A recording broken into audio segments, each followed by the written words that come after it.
中午2點9到咯，突然間聽噼哩啪啦好嘈，跟住望出去就遠嘅地方咧，即係第5座嗰邊就着火啦。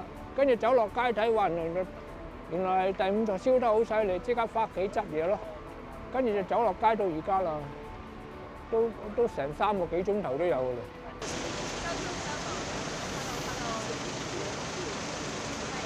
有咩心情而家？心情都唔知啦，見步行步啦。依家諗下今晚喺邊度瞓覺啦，因為應該都翻唔到屋企㗎啦。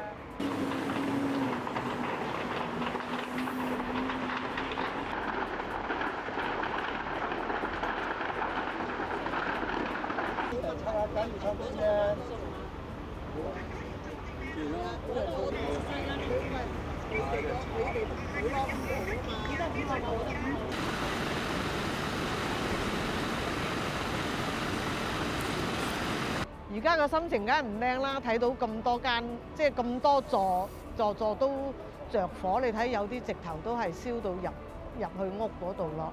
咁你咪變咗係咪個心情好唔靚啊？雖然即係我哋嗰度而家暫時就救熄咗啦，咁隔離左右都着火，個心情都係唔靚㗎啦。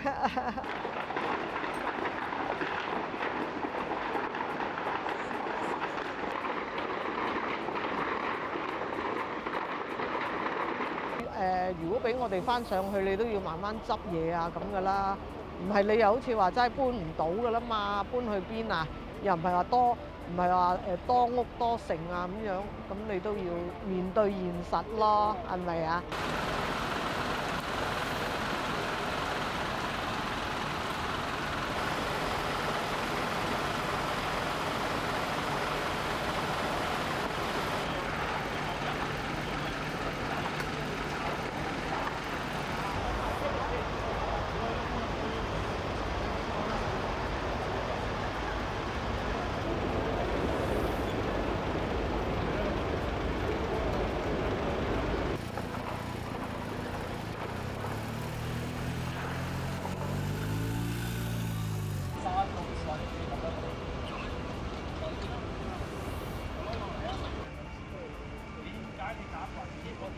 我攞出嚟咧，俾人睇下，點解你揀橫嘢？